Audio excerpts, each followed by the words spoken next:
Boa noite. Boa noite. Petrobras anuncia aumento da gasolina. O reajuste começa a valer a partir da meia-noite. Ato do movimento do Sem Teto é marcado por confronto na zona sul de São Paulo. Justiça volta a autorizar o uso de balas de borracha em protestos aqui no estado. Em meio à crise, Alckmin diz que não descarta o uso da água do mar para abastecimento. Antes e depois da Copa, nossa equipe volta a Itaquera e mostra como está o bairro que foi palco da abertura do Mundial.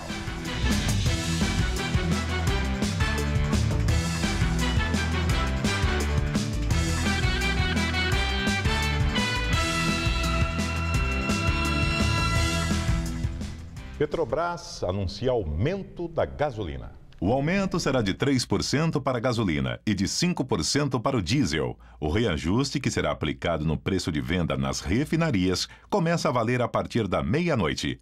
A alta não reflete o impacto do aumento ao consumidor, porque o valor do combustível nas bombas depende de determinação dos postos. O ministro da Fazenda, Guido Mantega, já havia dito que os combustíveis iriam subir neste ano. A gasolina não é reajustada desde novembro do ano passado. Dólar sobe e fecha o dia cotado a R$ 2,56, o maior valor desde abril de 2005. Na semana, a moeda americana já teve valorização de 6,35%. Analistas de mercado afirmam que a indefinição sobre o nome do novo ministro da Economia tem pressionado a moeda. Por sua vez, o Ibovespa, principal indicador da Bolsa de São Paulo, caiu 1,98%. Moradores de Higienópolis, na região central de São Paulo, dizem que um menino que vive nas ruas do bairro e que tem problemas mentais foi atacado com creolina. Eles registraram queixa e a polícia vai investigar o caso. Quando a reportagem chegou, o menino se escondeu. Depois se acostumou com a nossa presença. É que a repercussão do caso trouxe muita gente para frente do prédio na Rua Veiga Filho, em Higienópolis, onde o garoto de 15 anos mora desde agosto. A presença dele trouxe uma polêmica para a região. Ele tem família que mora no estado do Rio de Janeiro, mas não quer ficar lá. Já foi e voltou 2 vezes. Foi levado para abrigos até na zona leste de São Paulo, mas sempre dá um jeito de voltar. Alguns moradores se apegaram, dão comida, brinquedos, atenção. Já outros se queixam. Cadê o conselho tutelar que é responsável por esse menino? É um menor de idade, ele fugiu de casa. E ele exige tratamento? Exige tratamento e remédio. Devia ser bem mais cuidados, né? Porque são seres humanos, né? Quando chegou aqui no bairro, o menino se instalou em cima daquela árvore, naquele colchonete. E por causa disso, ele ganhou o apelido de Menino Passarinho. Com o tempo, um morador aqui da região doou uma barraca branca para ele dormir no chão. Mas ontem essa barraca teve que ser substituída por essa outra aqui. E não foi por um bom motivo. Ontem de manhã, bem cedinho ou antes de amanhecer, a gente não sabe bem, que jogaram criolina na barraca que ele estava dormindo. E criolina é um produto químico que asfixia e queima a pele. Luciana, que conhece o garoto e tem contato com a família, diz que ele é inteligente, mas agitado, com idade mental de uma criança mais nova, mas não faz mal a ninguém. Agora os vizinhos estão assustados. O porteiro do prédio fica sempre de olho nele. Queria que ele tivesse um lugar bom para ele ficar, né? Que tivesse atividade, para ele ter alguma coisa para fazer, né? Alguma instituição, alguma comunidade que queira abraçá-lo e está propondo atividades e sendo assistido de alguma forma e protegido. A mãe autorizaria também, ela já falou que autorizaria ele estar indo para um lugar que seja melhor para ele ser assistido de uma maneira adequada. O Conselho Tutelar também falou que se a gente arrumar um lugar, eles encaminham toda a legalização, toda a documentação para legalizar a ida. Então está tudo encaminhado, é só a gente achar esse lugar. Superior Tribunal de Justiça nega pedido de habeas corpus e decide manter Gil Rugai na prisão. A decisão, ainda em caráter liminar, mantém a prisão que foi decretada pelo Tribunal de Justiça de São Paulo na terça-feira. O pedido de habeas corpus havia sido feito pelos advogados de defesa do condenado. Gil Rugai se entregou à polícia na manhã de ontem e foi transferido para a penitenciária de Tremembé, no interior do estado. No ano passado, o ex-seminarista foi condenado a 33 anos de prisão pelo assassinato do pai e da madrasta, mas respondeu ao processo em liberdade. O crime aconteceu em 2004. Gil Rugai alega que é inocente. Acusado de matar irmãs em Cunha, no interior de São Paulo, vai a júri popular em dezembro. O crime aconteceu em 2011. Ananias é acusado de matar as irmãs Juliana e Joseli Oliveira, de 15 e 16 anos, em março de 2011. As duas voltavam da escola quando foram abordadas pelo acusado e mortas a tiros na mesma noite. Os corpos foram encontrados 5 dias depois do crime. Ananias, que era conhecido da família das jovens, foi localizado e preso alguns dias depois. Segundo ele, o objetivo era dar um susto nas meninas e não assassiná-las. 2 atos simultâneos do Movimento dos Trabalhadores Sem Teto bloquearam nesta tarde importantes vias da cidade de São Paulo. Na Zona Leste, os manifestantes interditaram a Avenida Jacopêssego com barricadas e queimaram pneus. Na Zona Sul, a confusão aconteceu na Avenida Francisco Morato. A concentração foi na ocupação Chico Mendes, que fica no Morumbi, na zona sul de São Paulo. 2.000 famílias moram no terreno. Os integrantes do MTST, cerca de 800 deles, iniciaram uma caminhada pacífica contra a falta de diálogo da prefeitura, que teria, segundo eles, descumprido acordos com os manifestantes. Algumas ocupações, como o caso dessa, as famílias não vão conseguir ficar nos terrenos. Então, o movimento indicou outros terrenos para que fossem destinados para o atendimento habitacional dessas famílias, como o caso aqui da Chico Mendes. A prefeitura se comprometeu a fazer análise desses terrenos num prazo determinado. Esse prazo, alguns deles eram para agosto, como o caso lá da cidade de Tiradentes. Outros aqui era para o meio de outubro, né? E recorrentemente esses prazos foram sendo descumpridos. Gritando palavras de ordem, os sem-teto percorreram ruas estreitas do Morumbi e o trânsito ficou complicado. Agora os manifestantes estão descendo aqui por um dos acessos à Avenida Francisco Morato, na zona sul de São Paulo. Uma grande confusão, o trânsito, que já costuma ser bastante carregado neste momento, parece que está ficando pior. Eles agora estão entrando na Avenida Francisco Morato. Os manifestantes invadiram a avenida e fizeram uma barricada com pneus. O fogo consumiu rapidamente os pneus e o trânsito ficou bloqueado nos 2 sentidos da via. Uma enorme fila de ônibus se formou e os passageiros tiveram que descer. Os manifestantes continuam interditando a Francisco Morato, a barricada de pneus continua pegando fogo. Alguns integrantes da Polícia Militar já também se posicionaram e dialogaram com o comando dos manifestantes. E lá atrás a gente vê alguns integrantes da tropa de choque que também estão aqui no local. Houve tumulto e muita confusão. Durante o confronto, os sem-teto se dispersaram e pouco antes das 8 da noite, o trânsito foi liberado na região.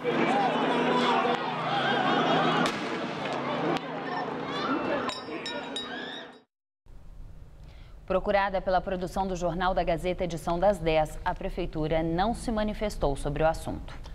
E a Justiça de São Paulo suspende liminar e autoriza o uso de balas de borracha durante manifestações no estado. A decisão de hoje foi dada após um recurso da Procuradoria do Estado que não concordou com a liminar concedida em outubro, que proibiu o uso de balas de borracha durante protestos. De acordo com a liminar, a Polícia Militar também não poderia impor condições de tempo e lugar para as manifestações. Na época, o juiz responsável pela suspensão afirmou que a polícia estava despreparada durante as manifestações de junho de 2013. O pedido pela proibição das balas de borracha havia sido feito pela Defensoria Pública do Estado em abril deste ano. A seguir, depois da Copa, moradores de Itaquera fazem balanço do que mudou no bairro. Moda na periferia. Céu vira palco de desfile da São Paulo Fashion Week. Voltamos em 1 minuto e meio. Até já. Palco da abertura da Copa do Mundo, Itaquera ganhou fama em todo o planeta. Hoje, o bairro da Zona Leste comemora 328 anos. Neste aniversário, nossa equipe foi à região para saber quais legados o Mundial do Futebol deixou por lá. Quem chega em Itaquera logo percebe que as obras de acesso ao estádio receberam atenção especial. Agora os motoristas chegam com facilidade em todas as ruas do bairro. Seu Armindo tem uma padaria no local há 15 anos. Na época, se preparou para receber os visitantes. Reformou o comércio, contratou funcionários. Quase 4 meses depois, ele ainda continua otimista e aposta num crescimento ainda maior da região. Quando foi a Copa, tudo era entusiasmo, mas hoje não. Hoje o estádio é um ponto que está aí e vai ficar. Então, a própria população ela, já está consciente que Itaquera é outra. Mas se para alguns a Copa do Mundo trouxe algum progresso para a região, para outros o legado não foi tão grande assim. No início, o Mundial era visto como uma grande oportunidade de mudança, mas nem todas aconteceram.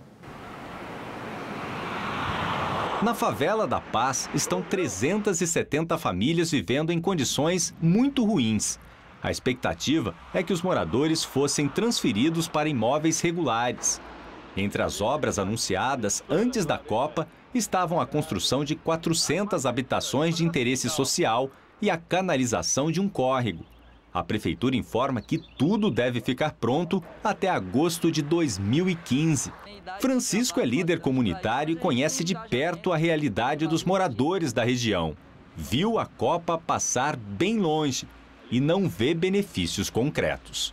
Criou-se uma expectativa da população de uma forma geral. Os turistas vieram, ficaram na Avenida Paulista, né, nos bairros nobres de São Paulo. Sequer você poderia ir na porta do estádio para tirar uma foto. Em dia de jogos, as avenidas aqui do bairro ficavam fechadas, onde prejudicou bastante o comércio local. Infelizmente, a Copa do Mundo passou, a bola ficou quicando, né, e não veio ninguém para chutar essa bola e marcar o gol que Itaquera esperava que fosse marcado. Um espaço desejado por ciclistas é considerado um elefante branco pela administração da Universidade de São Paulo. O velódromo da USP não recebe eventos de ciclismo desde a década de 90. Veja na videoreportagem de Renata Falzoni e Felipe Meirelles. Construído no ano de 1975 para sediar os Jogos Pan-Americanos que foram cancelados devido a um surto de meningite, o velódromo está abandonado há 20 anos. Os motivos todos convergem para divergências de prioridades. No entanto, toda a parte inferior do velódromo, antiga estrutura dos atletas, hoje funciona como centro administrativo do CPUSP, Centro de Práticas Esportivas da Universidade de São Paulo. E nós, não usamos para o ciclismo. Nós não temos nenhum programa de ciclismo aqui dentro.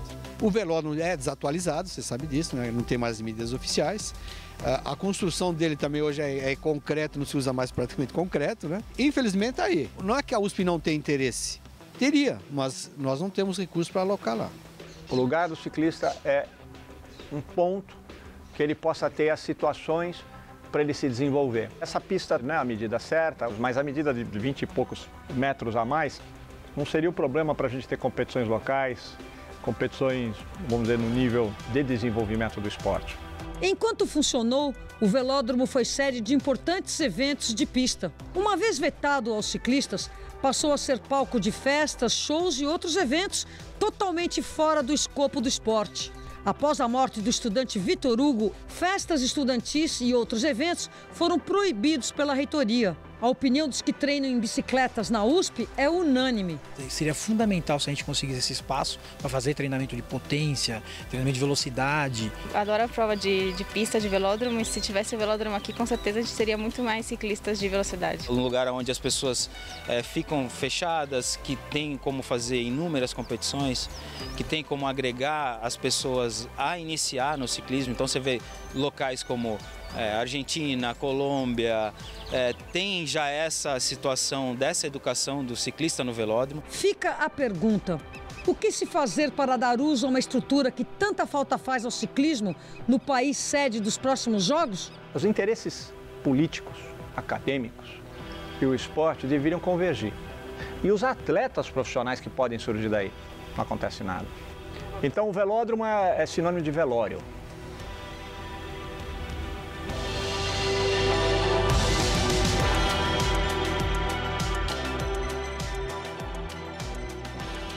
Governador Geraldo Alckmin afirma que estuda a possibilidade de abastecer cidades afetadas pela crise hídrica com água do mar.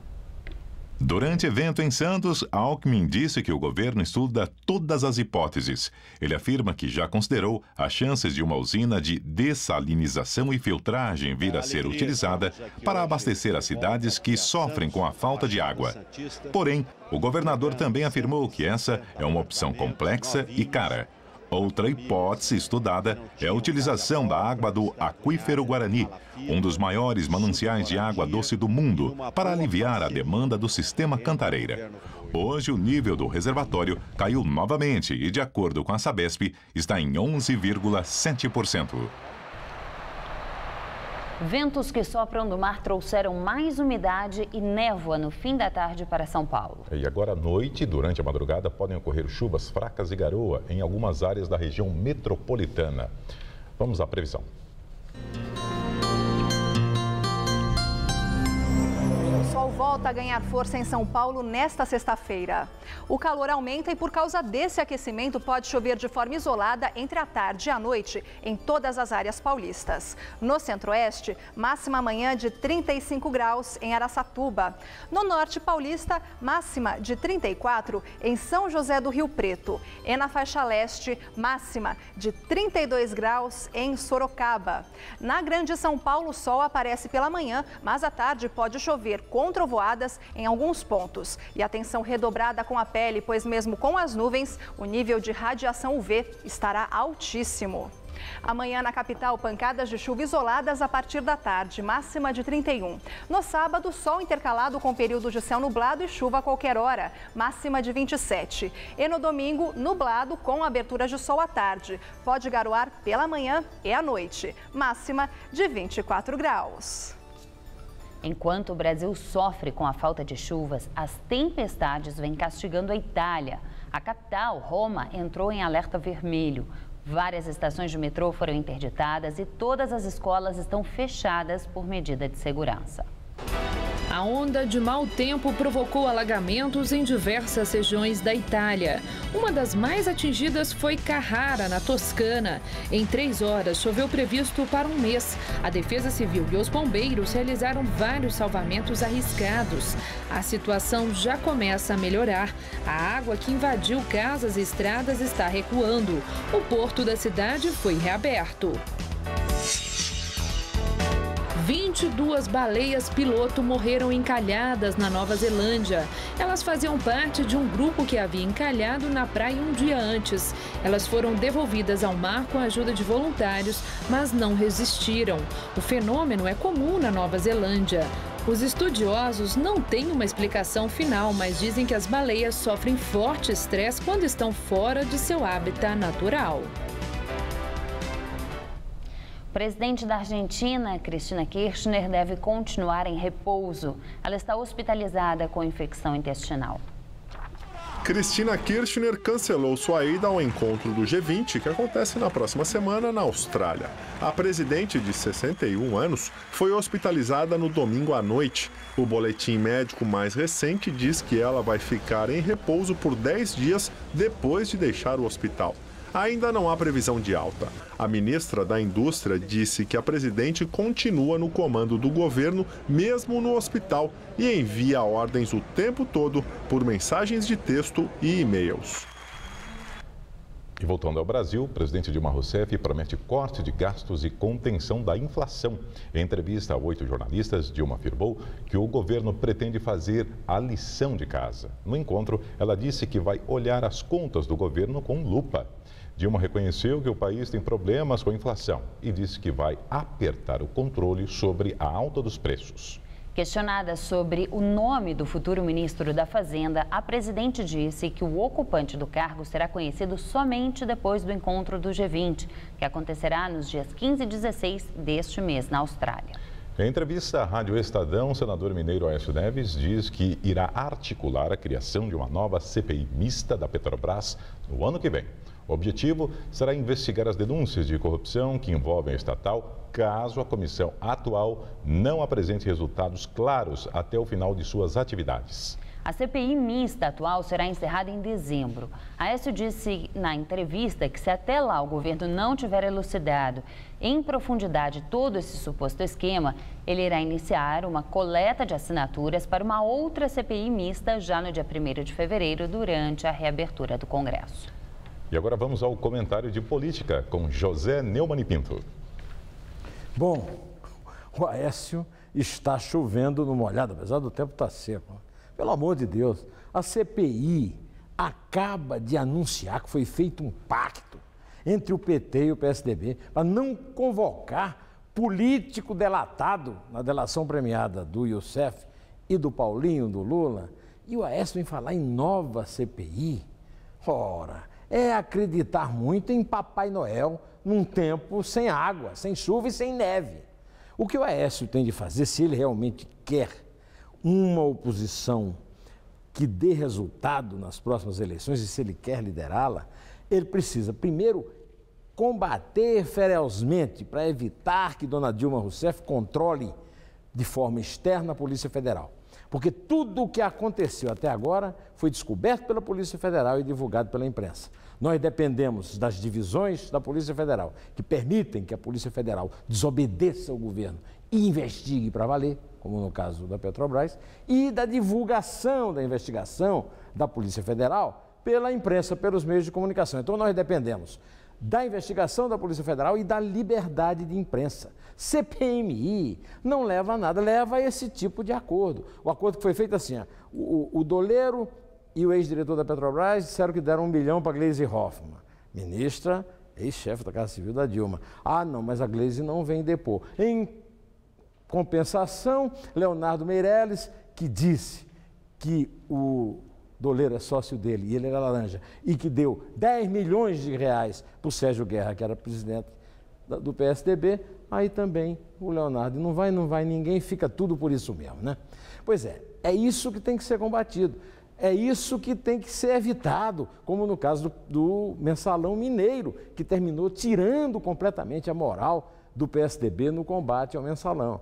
Vamos esquecer CPIs e vamos trabalhar firme pela liberdade de imprensa, pela democracia e pelo trabalho que está dando certo, que é o da Polícia Federal. Senão, vai ser tudo mais do mesmo.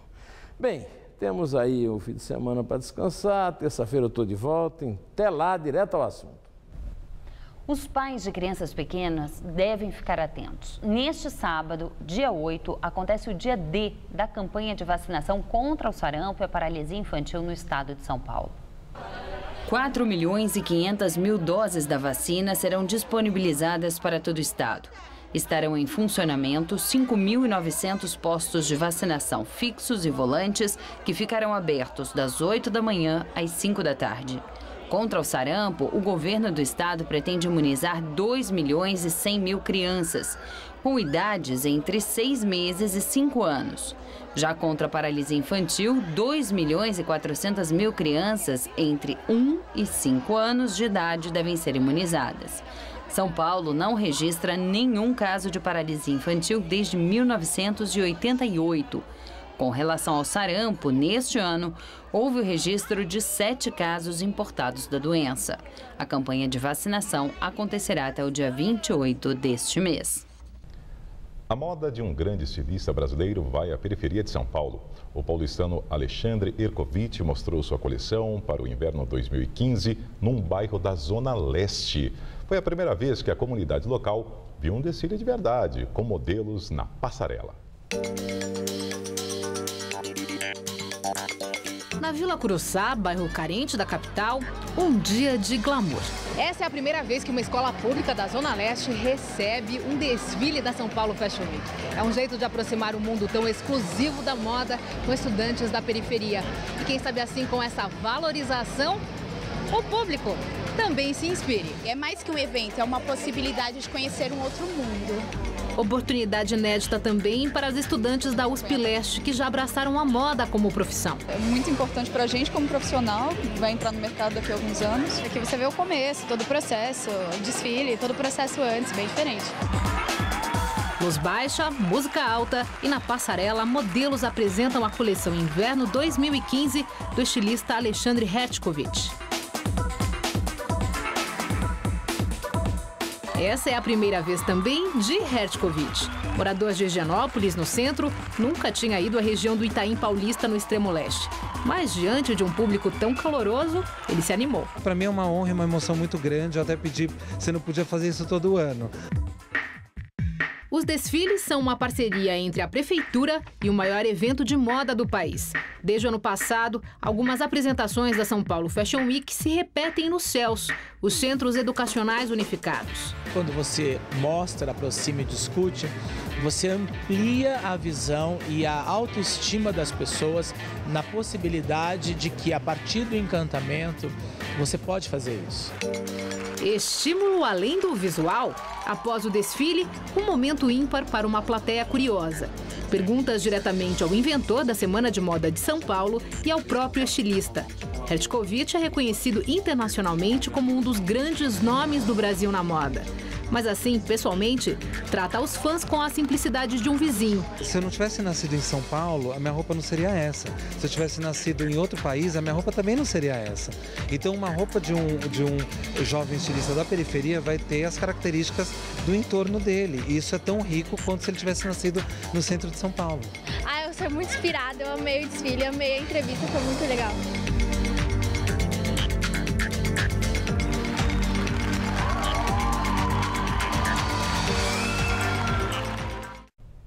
A edição das 10 do Jornal da Gazeta termina aqui. Boa noite. Fica agora com o Rony Fundo, todo seu. Boa noite e até amanhã. Hoje, 11h30 da noite, o Hoje Tem te leva ao Centro Espacial da NASA. Assista agora Todo Seu. E logo após, Hoje Tem.